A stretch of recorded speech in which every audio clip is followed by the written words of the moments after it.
వల్లరా ఆదికాండము 1వ అధ్యాయము 1వ వచనాన్ని ఈరోజు మనం ధ్యానం చేద్దాం. ఆదికాండము 1వ అధ్యాయము 1వ వచనాన్ని ఈరోజు మనం ధ్యానం చేద్దాం.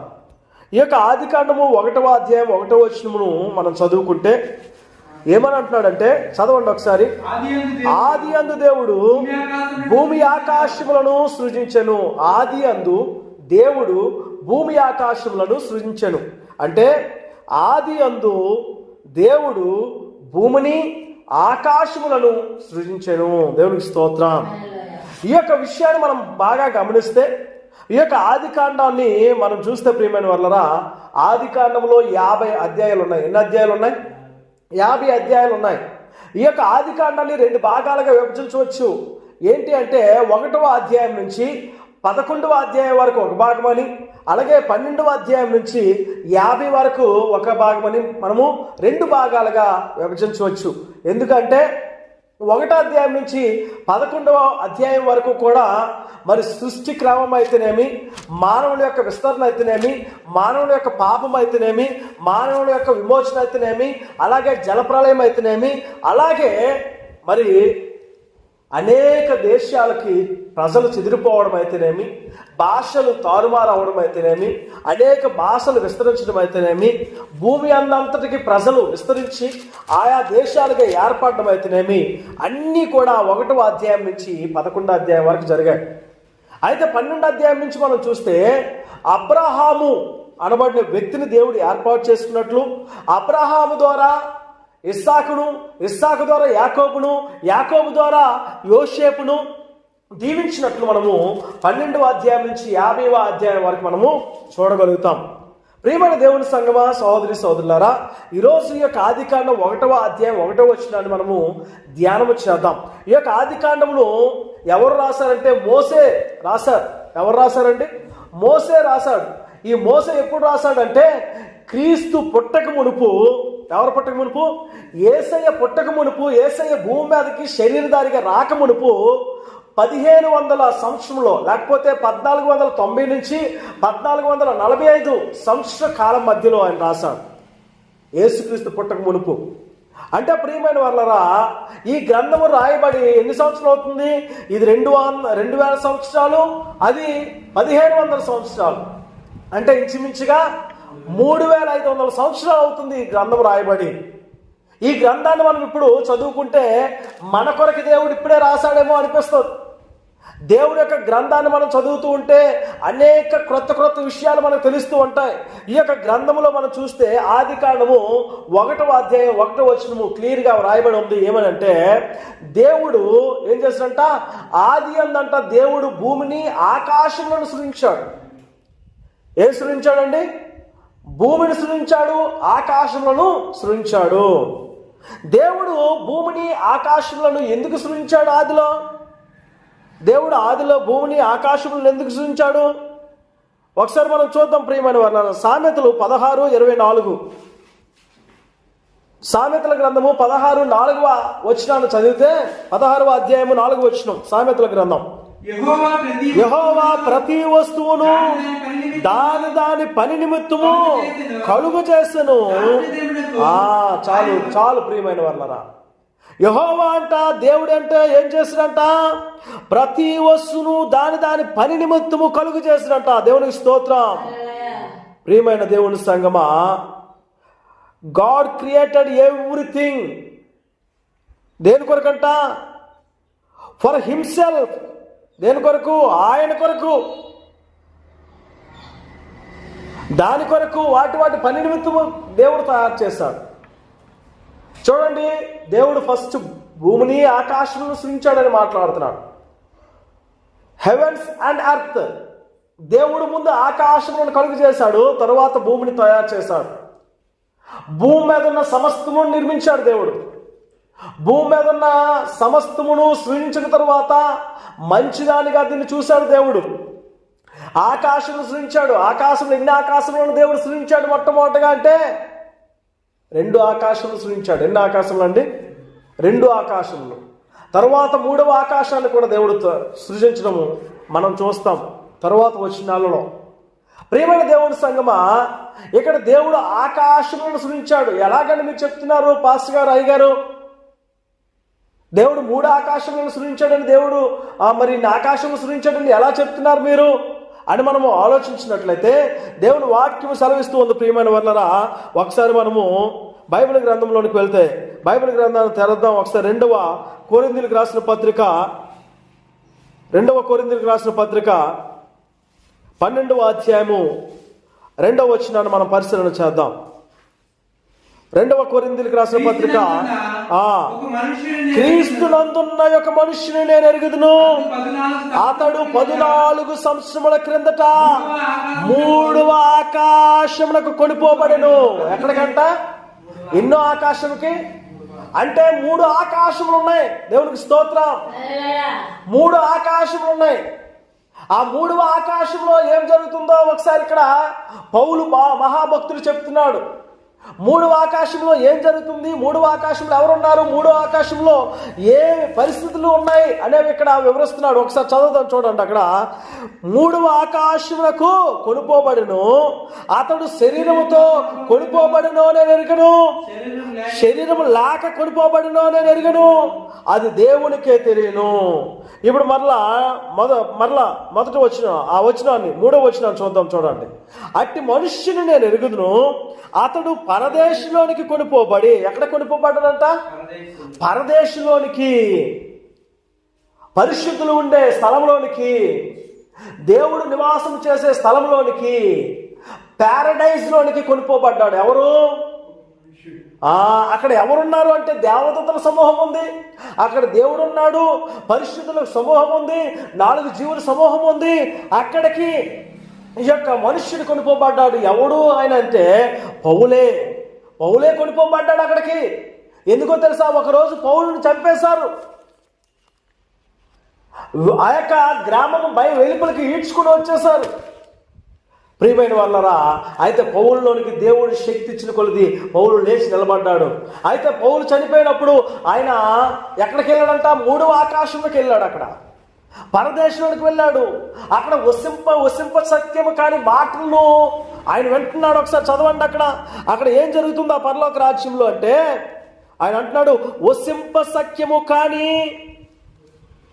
మాటలు వినెను, ఆ మాటలు మనుష్యుడు పలుకకూడదు. చూడండి, అక్కడ ఉన్న దేవదూతలు, కెరూబులు, సెరాపులు అందరూ కూడా 24 పెద్దలు, 4 జీవుల సమూహము, దేవుడు అందరూ ఉన్నారు. వారు వివిధ రకాలైనటువంటి మాటలు మాట్లాడుతున్నారు. ఆ మాటలు అంట మనుష్యులు వసింపకూడదు, మనుషులు పలకకూడదు, మనుషులు మాట్లాడకూడని మాటలు మాట్లాడుతున్నారు. వాళ్ళు అంటే మనుష్యుడు వాటిని ఏం చేయకూడదండి? దేవదూతల భాషల్లో మాట్లాడుకుంటున్నారు వాళ్ళు. చూసారా ప్రియమైన వాళ్ళరా, 3వ ఆకాశంలోకి వెళ్ళిపోయాడు పౌలు. 3వ ఆకాశంలో దేవుడు ఉన్నాడు. మరి 2వ ఆకాశంలో ఏముంది? 2వ ఆకాశంలో ఏమున్నాయి? 2వ ఆకాశంలో ఏమున్నాయి? ప్రియమైన వాళ్ళరా, ఒకసారి 2వ ఆకాశంలో ఏమున్నాయో మనము మాట్లాడుకుందాం. చూడండి,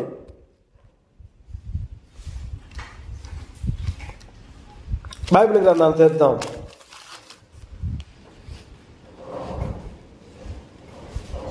రెండవ ఆకాశంలో ఏమున్నాయో చూద్దాం. ఒకసారి చూడండి.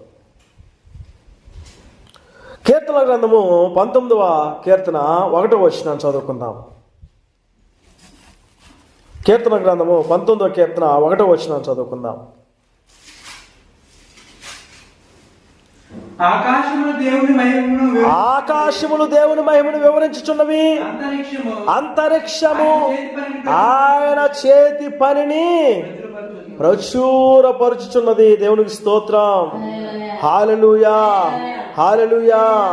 ప్రియమైనటువంటి దేవుని సంగమా, సహోదరి సహోదరులారా, ఇంకేమంటున్నాడంటారా?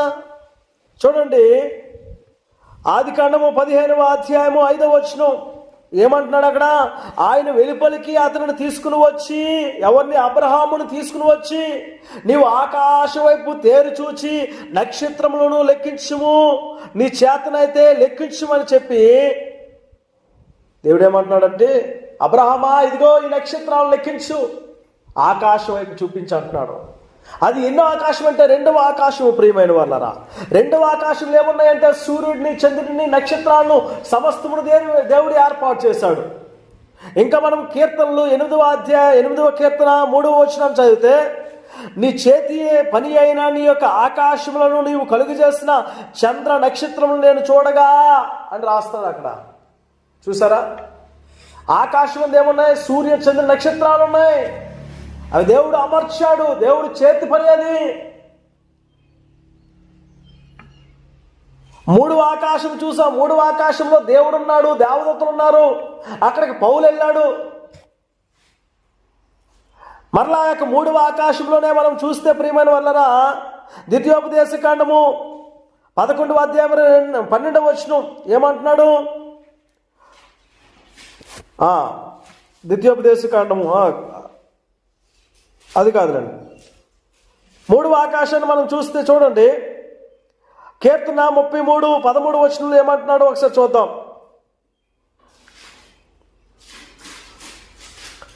కీర్తన గ్రంథంలో 33:13 వచనంలో, యెహోవా ఆకాశంలో నుండి కనిపెట్టుచున్నాడు, ఆయన నరులందరినీ దృష్టించుచున్నాడు.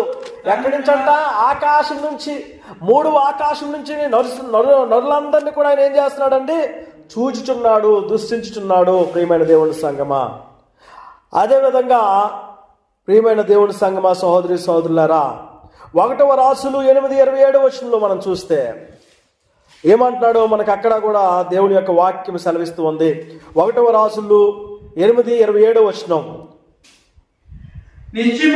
నిత్యముగా దేవుడు ఈ లోకమందు నివాసము చేయడు, ఆకాశ మహాకాశములు సైతము నిన్ను పట్టజాలవు. ఇక్కడ సొలొమోను భక్తుడు అంటున్నాడు, సొలొమోను రాజు అంటున్నాడు, దేవా ఇదిగో నిన్ను ఆకాశ మహాకాశములు పట్టజాలవు. అందుకే ఆయన ఆకాశము పైన ఉన్నాడు. ఆకాశము పైన సింహాసనం వేసుకొని 3వ ఆకాశము పైన ఉన్నాడు. ప్రియమైన వాళ్ళరా, దేవునికి స్తోత్రం. ఆయన ఆకాశములు మహాకాశములు పట్టజాలవు. అందుకే ఆయన అంటున్నాడు, భూమి నా పాదపీఠం అంటున్నాడు. ఆయన ఏంటంట? భూమి ఇలా పెట్టుకుంటారు కదా, ఫుట్ స్టూల్. రాజులు వేసుకుంటారు ఫుట్ స్టూల్, ఇలా వేసుకొని తీర్పులు తీరుస్తుంటారు కదా. ఆకాశం ఆయన సింహాసనము, భూమి ఆయన పాదపీఠం అంటున్నాడు దేవుడు. 3వ ఆకాశంలో ఆయన ఉన్నాడు. 2వ ఆకాశంలో ఎవరున్నారు? సూర్యచంద్ర నక్షత్రాలు ఉన్నాయి. ఏమున్నాయి? 2వ ఆకాశంలో సూర్యచంద్ర నక్షత్రాలు ఉన్నాయి. మరి మొదటి ఆకాశంలో ఏమున్నాయి? మొదటి ఆకాశంలో ఏమున్నాయో ఒకసారి చూద్దాం, పరిశీలన చేద్దాం. ప్రియమైన దేవుని సంగమా, సహోదరి సహోదరులారా, ద్వితీయోపదేశ కాండము 28వ అధ్యాయము 12వ వచనం చదువుదాం.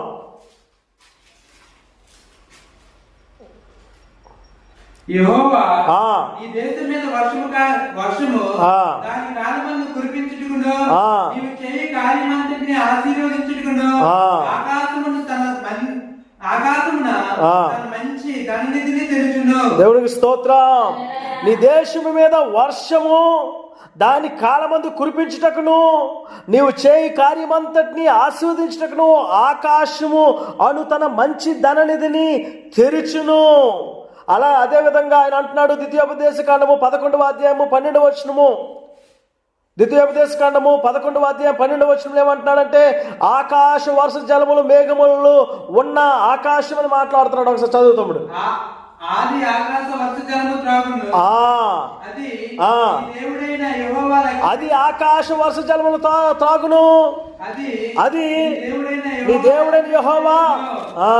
నీ దేవుడైన యెహోవా కన్నులు సంవత్సరాంతం వరకు ఎల్లప్పుడూ దాని మీద ఉండెను. దేవునికి స్తోత్రం. ఏంటంటే ఆకాశంలో ఏముంది? వర్షధారలు ఉన్నాయి. ఎక్కడ? ఎప్పుడు వెళ్ళాయి వర్షధారలు? ఎప్పుడు అక్కడ ఉన్నాయి? ఆకాశంలో ఎలా ఉన్నాయి? నీరు ఎలా ఉంది ఆకాశంలో? మనం 1వ అధ్యాయము ఆదికాండం మనం పరిశీలన చేస్తే 26 వచనంలో అక్కడ చూడండి ఏం చేశాడు దేవుడు. ఒకసారి 1వ అధ్యాయము ఆదికాండము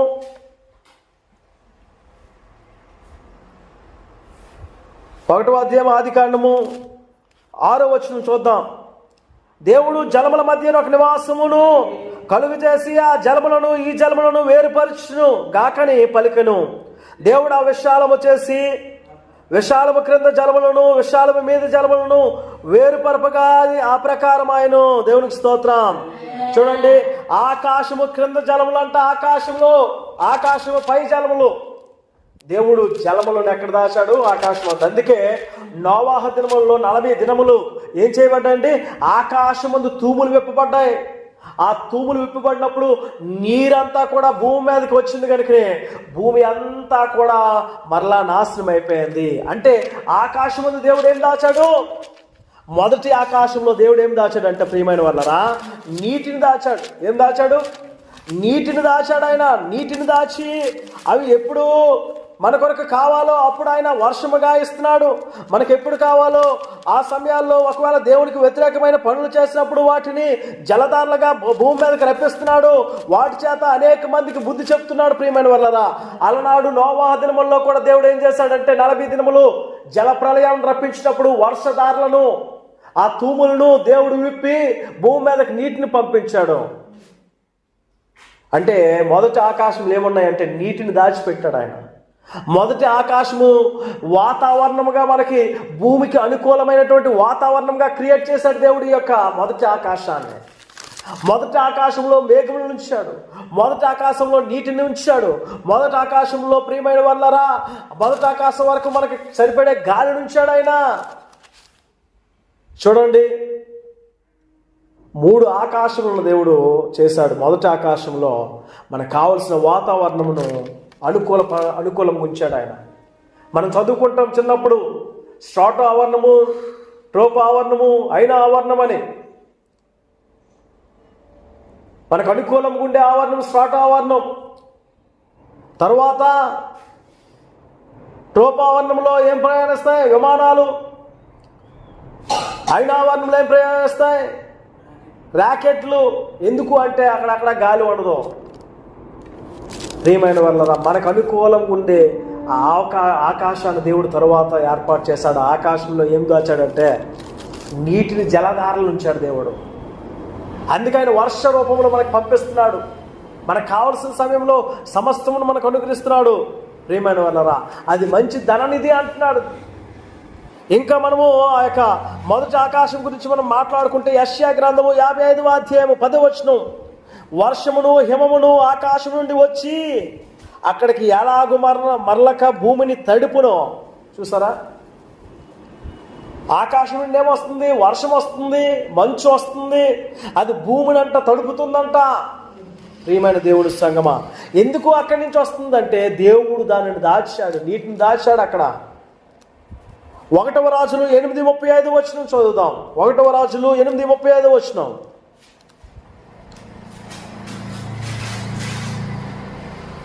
పాపము చేసినప్పుడు దేవుడు ఏం చేస్తాడట? ఆకాశమును మూసివేసి వారు నీకు విరోధముగా పాపము చేసినందున ఆకాశము మూయబడి వర్షము లేక. చూసావా, వర్షం ఉండదు. ఆకాశములో వర్షాన్ని దేవుడు ఆఫ్ చేస్తాడు. ఎప్పుడు పాపం చేస్తే ఆకాశాన్ని మూసివేస్తాడు. ప్రియమైన దేవుని సంగమా, మనం ఇక్కడ నేర్చుకుంటున్నది ఏంటంటే దేవుడు 3వ ఆకాశంలో దేవుడు తన యొక్క దేవదూతలతో ఉన్నాడు. 2వ ఆకాశంలో ఏమున్నాయి? సూర్యచంద్ర నక్షత్రాలు ఉన్నాయి. మొదటి ఆకాశంలో ఏముంది? నీటిని దాచిపెట్టాడు. మన యొక్క భూమికి కావలసినటువంటి వాతావరణాన్ని ఆయన అనుగ్రహిస్తున్నాడు. అర్థమవుతుందండి? ఎందుకు దేవుడు ఈ విధంగా ఉంచాడు అంటే భూమిని ఒక్కదాన్ని చేశాడు, ఆకాశములను 3 చేశాడు. ఈ భూమి మీద దేవుడు సమస్తమును కలుగు చేశాడు. దేవుడు ఏం చేస్తున్నాడంటే ఆ యొక్క 3వ ఆకాశం నుండి నదులను చూస్తున్నాడు. 2వ ఆకాశంలో ఉన్న సూర్యచంద్ర నక్షత్రాలను బట్టి ఆయన వాతావరణమును సమస్తముని భూమి మీద కలుగు చేస్తున్నాడు.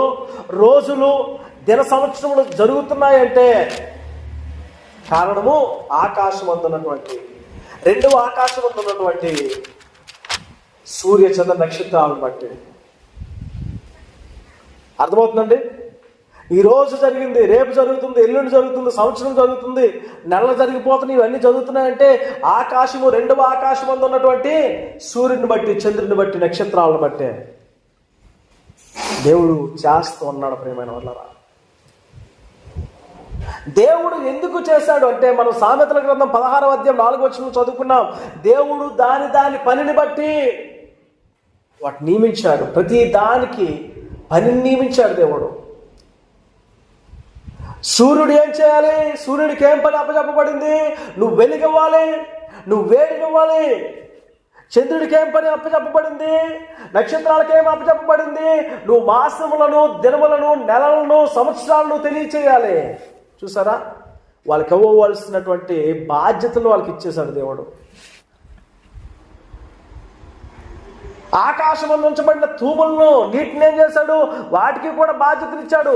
ఎప్పుడైతే వీళ్ళు విరోధంగా పాపం చేస్తారో మీరు కురవద్దు, ప్రతి దానికి బాధ్యతలు ఇచ్చేశాడు. అందుకే దేవుడు సృజించిన ప్రతి దానికి కూడా ఒక పనినిచ్చాడు. పని లేకుండా వాడు, దేవుడు వాక్యం అంటుంది, పని లేకుండా మీరు భోజనం చేయకూడదంట. ఏం చేయకూడదండి? పని లేకుండా ఏం చేయకూడదు? మనము భోజనం కూడా చేయకూడదంట. అది దేవుని యొక్క ఉద్దేశం. అందుకే సమస్తమునకు వాటి పని కొరకు దేవుడు ఏం చేస్తాడంటే, ప్రతిదాన్ని కూడా దేవుడు ఏర్పాటు చేశాడు. దేని కొరకండి? యెహోవా ప్రతి వస్తువును దాని పని నిమిత్తము కలుగు చేశాను. దేవుడు మనల్ని ఎందుకు సృష్టించాడు తెలుసా? మనకి కూడా ఒక్కొక్క పనిని దేవుడు ఇచ్చాడు. కానీ చాలామంది ఈ లోకంలో, ఈ భూమి మీద వారి పనిని మర్చిపోతున్నారు. త్రాగుబోతులుగా, వ్యసన పరులుగా ఉండి, బద్ధకిస్తులుగా ఉండి, అమ్మ పెడితే తిందాము, నాన్న పెడితే తిందాము, అన్న పెడితే తిందాము, తమ్ముడు పెడితే తిందాము, చెల్లి పెడితే తిందాము, అక్క పెడితే తిందాము, బంధువులు పెడితే తిందామని వాళ్ళ ఒంటిని ఏం చేస్తున్నారండి? వారి శరీరాన్ని ఏం చేస్తున్నారు? బద్ధకిస్తులుగా తయారు చేసుకున్నారు, సోమరపోతులుగా తయారు చేసుకుంటున్నారు చాలామంది.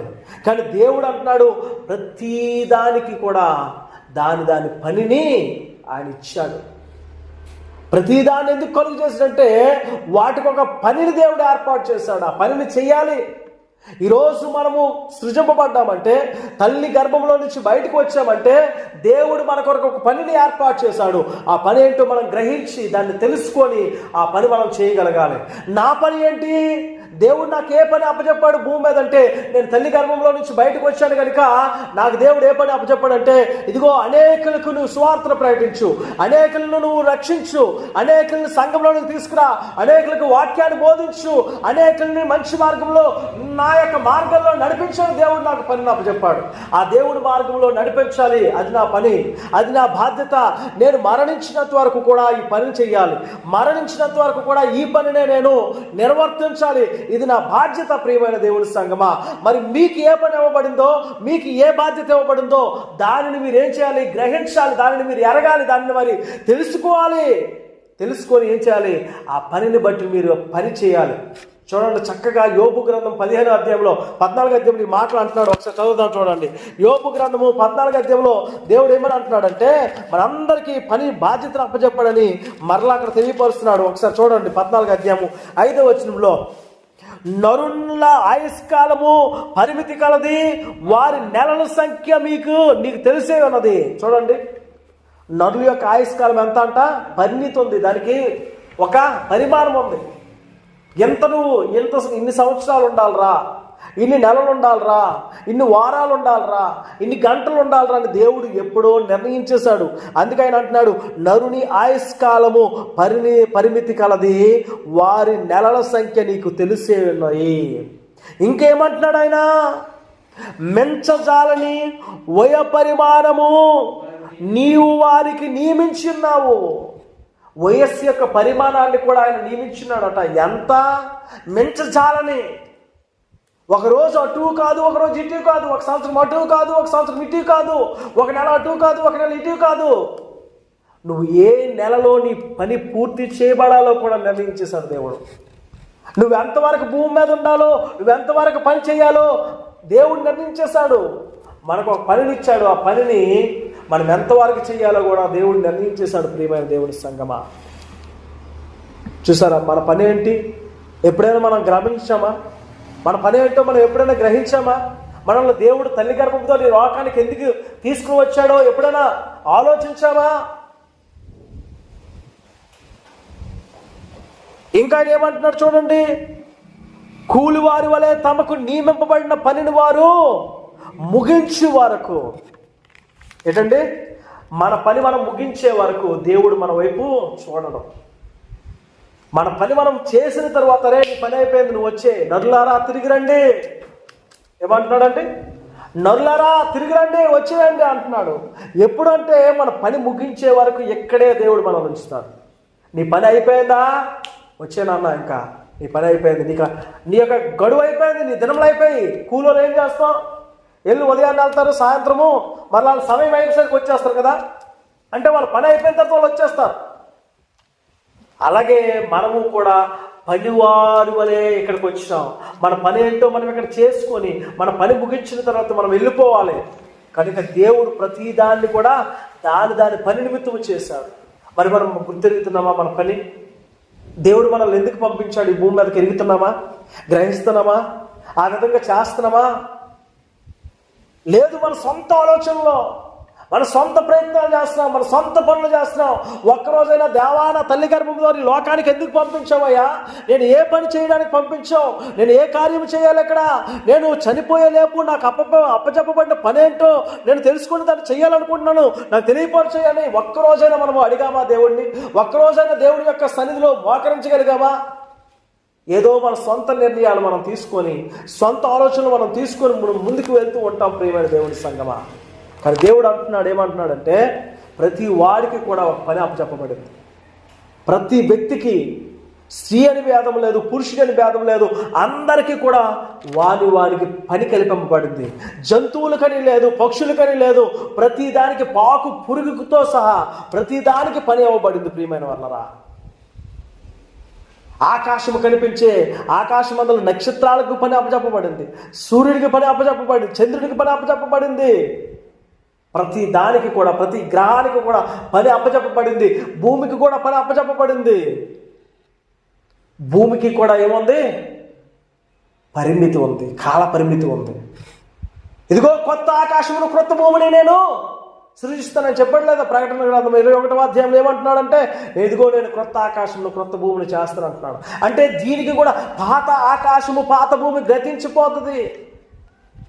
చూసారా, దానికి కూడా పని కల్పించాడు, దానికి కూడా కాలాన్ని పెట్టాడు, దానికి కూడా పరిమితిని కలుగు చేశాడు దేవుడు. ప్రియమైన దేవుడి సంగమా, చూసారా ఎంత దేవుడి యొక్క ఆలోచనలు మనం ఎప్పుడైనా ఎరిగిన వారు ఉన్నామా? దేవా నాకు పని ఇచ్చావు అంటున్నావు. ఏ పని ఇచ్చావు నాకు? నేను ఏ పని చేయాలి? నా తల్లి గర్భంలో ఈ లోకానికి పంపించావు, ఈ భూమి మీదకి పంపించావు, నేనేం చేయాలి అని మనం ఎప్పుడైనా అడిగామా? చూడండి, భూమిని నివాసయోగ్యంగా చేసినట్ట. ప్రజలకైతేనేమి, పక్షులకైతేనేమి, పురుగులకైతేనేమి, జంతువులకైతేనేమి, చెట్లకైతేనేమి, సముద్రంలో ఉన్న జీవులకైతేనేమి, అన్నింటికి భూమిని ఏం చేశాడు? నివాసయోగ్యంగా చేశాడు, నివాస స్థలంగా చేశాడు. భూమిని కాక ఇంకో దాన్ని చేయలేదంట దేవుడు. 115వ కీర్తన 16వ వచనం ఒకసారి చదువుతాం చూడండి. 115వ కీర్తన 16వ వచనం ఏమంటున్నాడు?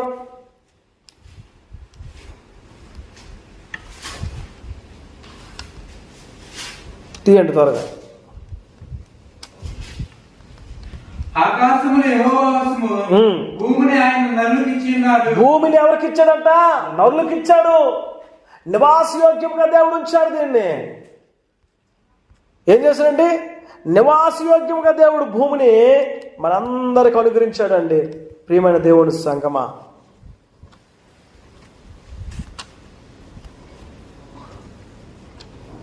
నివాసయోగ్యంగా దేవుడు భూమిని మనకి ఇచ్చాడు. కానీ మనము దాన్ని తెలుసుకోలేకపోతున్నాం, దాన్ని గ్రహించలేకపోతున్నాం, దాన్ని ఎరగలేకపోతున్నాం. భూమి ఏం చేస్తుంది? ఇక్కడ మాత్రమే ప్రజలు నివసించగలరు, ఇంకో గ్రహంలో నివసించలేరు ప్రజలు. చంద్రుడి దగ్గర నివసించలేరు, ప్రయత్నిస్తున్నారు కానీ ఇంకొక గ్రహంలో నివసించలేరు ప్రజలు. అక్కడ మొక్కలు మొలవు, ఏం మొలవు. ఎందుకంటే కేవలం భూమి తనకు అప్పచెప్పబడిన పని ఏంటంటే, ఇది మొలిపెంచాలి, ఇది అందరికీ నివాసయోగ్యముగా ఉండాలి, అందరికీ బ్రతకడానికి ఇక్కడ మాత్రమే అవకాశం ఉంది. దేవుడు అలా తయారు చేశాడు. అందుకే అంటున్నాడు ఆయన సామెతల గ్రంథంలో, దాని పనిని ప్రతిదానికి ఇచ్చాడంట. మరి మన పని ఏంటో దేవుడు మనకు తెలియపించాడు కదా, మనకు తెలియజేశాడు కదా. మరి మన పని ఏంటి? మనం ఎప్పుడైనా గ్రహించామా? ప్రియమైన సహోదరి సహోదరులారా, ఎప్పుడైనా ఎరిగామా? దేవా నా పని ఏంటని మనం ఎప్పుడైనా అనుకున్నామా? దేవుడు అందుకే ఆదికాండం 1వ అధ్యాయం 1వ వచనం ద్వారా ఈరోజు మనతో మాట్లాడుతున్నాడు. ప్రతి వారము కూడా ఈ ఆదికాండము మరి ఈ వచనాలన్నింటినీ కూడా మనం ఏం చేద్దామంటే ధ్యానం చేద్దాం ప్రియమైన వాళ్ళ. ప్రతి ఆదివారం ధ్యానం చేస్తే ఎందుకు అంటే ఈ యొక్క మొదటి అధ్యాయం లేకపోతే సూర్యుడు ఎలాగొచ్చాడు, చంద్రుడు ఎలాగొచ్చాడు, నక్షత్రాలు ఎలాగొచ్చాయి, మనుషులు ఎలాగొచ్చారు, ఈ యొక్క జంతువులు ఎలాగొచ్చాయి, ఇవన్నీ ఎలా వచ్చాయి అనేది మనకు తెలియదు. ఈ మొదటి అధ్యాయాన్ని మనం తెలుసుకుంటేనే ఈ నీరు ఎలాగొచ్చింది, ఈ వెలుగు ఎలాగొచ్చింది, ఈ చీకటి ఎలాగొచ్చింది, ఈ పగలు రాత్రి ఎలా ఏర్పడుతున్నాయి అని మనకు తెలియాలి అంటే మొదటి అధ్యాయాన్ని చాలా క్లుప్తంగా, చాలా వివరంగా మనం తెలుసుకోవాలి. ప్రతి ఆదివారం కూడా ఒక్కొక్క వచనాల్లో, 2వ వచనాల్లో, 3వ వచనాల్లో మనం ఏం చేద్దాం, డిస్కస్ చేద్దాం ప్రేమైన వాళ్ళరా. వివరించుకుందాం. దేవుని యొక్క ఉద్దేశాలు మనం గ్రహిద్దాం, దేవుని యొక్క ఆలోచనలు మనం గ్రహిద్దాం, దేవుని యొక్క తలంపులు ఏంటో మనం గ్రహిద్దాం, ఆయన వాక్యానుసారంగా మనం బ్రతుకుదాం. ఈరోజు దేవుడు మనకి ఏం నేర్పించాడంటే ఈ యొక్క మొదటి వచనం ద్వారా, ఆదికాండం 1వ అధ్యాయం 1వ వచనం ద్వారా మనకేం నేర్పించాడు? దేవుడు భూమిని సృజించాడు, ఆకాశములను సృజించాడు. అయితే మొదటి ఆకాశంలో వాతావరణము భూమికి ఎలా ఉంటుందో దానిని సృజించాడు. ఆ ఆకాశంలో నీటిని దాచిపెట్టాడు దేవుడు. 2వ ఆకాశంలో సూర్యచంద్ర నక్షత్రాలను ఉంచాడు. 3వ ఆకాశంలో దేవుడు ఏం చేశాడంటే, పౌలు చెప్తున్నాడు కదా, అక్కడ దేవుడు పరదేశది, దేవుడు నివాసించే ప్రదేశం. అక్కడ అనేక మంది ఉన్నారు, దేవదూతలు వారు అందరూ ఉన్నారు. వారు వచప్ప సత్యము కానీ మాటలు మాట్లాడుతున్నారు, అవి మనుషులు పలకకుండా మాట్లాడుతున్నారని పౌలు భక్తుడు చెప్తున్నాడు. అంటే 3వ ఆకాశంలో దేవుడు ఉన్నాడు, 2వ ఆకాశంలో సూర్యచంద్ర నక్షత్రాలు ఉన్నారా, మొదటి ఆకాశంలో భూమికి వాతావరణ పరిస్థితులు మార్చగలిగా ఆ యొక్క వాతావరణాన్ని దేవుడు మొదటి ఆకాశంలో కలుగు చేశాడు. ప్రియమైన వాళ్ళ నీటిని దాచిపెట్టాడు. అలాగే ప్రతి దాన్ని కూడా దాని పని నిమిత్తము దేవుడు ఏర్పాటు చేశాడని మనము ఈ యొక్క 1వ వచనంలో నేర్చుకున్నాం. దేవుడు మనల్ని కూడా కలుగు చేశాడు, మనల్ని కూడా ఒక పని నిమిత్తము దేవుడు ఏర్పాటు చేశాడు, మనకి కూడా దినములను నియమించాడు, మనల్ని కూడా ఒక టైం మనకి ఇచ్చాడు. ఆ టైం వరకు మనం పనిచేసి దేవుడు పిలుపు మేరకు మనం వెళ్ళిపోవాలి. కనుక ఈ భూమి మీద మనం తల్లి గర్భం ద్వారా వచ్చిన దినము నుంచి ఇంతవరకు మనం ఏం చేసాం? దేవుడు చెప్పిన దాన్ని, దేవుడు మనం ఏదైతే మనకు అప్పచెప్పాడో ఆ పనిని మనం చేస్తామా, లేకపోతే ఆ పనిని చేయకుండా మనకు నచ్చిన పని చేస్తున్నామా? దేవుడు పని, ఒకవేళ దేవుడు అప్పచెప్పబడిన పని ఏంటో మనకు తెలియకపోతే మనం ఎప్పటికైనా దేవుడి సన్నిధిలో అడగదాం, దేవా నువ్వు నన్ను ఎందుకు పంపించావు భూమి మీదకి, నేను ఏ పని చేయాలి ప్రభువా, నన్ను ఎందుకు పంపించావో, నా పని ఏంటో నాకు తెలియపరచు ప్రభువా అని మనం ప్రార్థన చేసి ఈ దినమైనా ఆయన సన్నిధిలో ప్రార్థన చేసి, ప్రభువా నువ్వు నన్ను ఎందుకు ఏర్పాటు చేసావో, ఏ పని చేయాలో నాకు తెలియపరచని దేవుడిని అడగదాం. దేవుడు మనకి ప్రియమైన వాళ్ళరా ఈ సమయాన్ని అందుకే మనకిచ్చాడు. మనం కొద్ది మందిమే ఉన్నాం కానీ దేవుడు మనకి సమయాన్ని ఇచ్చాడు. మనల్ని ఎందుకు ఈ భూమి మీదకి పంపించాడో అది తెలుసుకోమంటున్నారు దేవుడు. దాన్ని మనం తెలుసుకొని దేవుని సన్నిధిలో దేవుడు మనకిచ్చిన పనిని బట్టి ఆ పని చేస్తూ దేవునికి మహిమకరంగా మనం జీవిద్దాం. మన పని ఏమిటి ఎరగడానికి ప్రార్థన చేసుకుందాం. అందరం కూడా మోకరించి ప్రార్థన చేద్దాం. ప్రియమైన దేవుని సంగమా, దేవా నాకు ఏ పని అప్పచెప్పాం, నేను ఏ పని చేయాలి, లేకపోతే నా సొంత ఆలోచనలతో వెళ్తున్నానా, లేకపోతే నువ్వు చెప్పిన పని నేను చేస్తున్నానా, నేను ఏ పని చేయాలి ప్రభువా, నేను ఒకవేళ నా సొంత ఆలోచనతో పని చేస్తున్నాను క్షమించండి. నువ్వు నాకు ఏ బాధ్యతని, ఏ పనిని అప్పచెప్పావో దానిని నేను దాన్ని నెరవేర్చడానికి నేను సిద్ధంగా ఉన్నాను. నాకు సహాయం చేయండి, దాన్ని నాకు బయలుపరచండి, నాకు తెలియపరచండి అని ప్రార్థన చేసుకుందాం.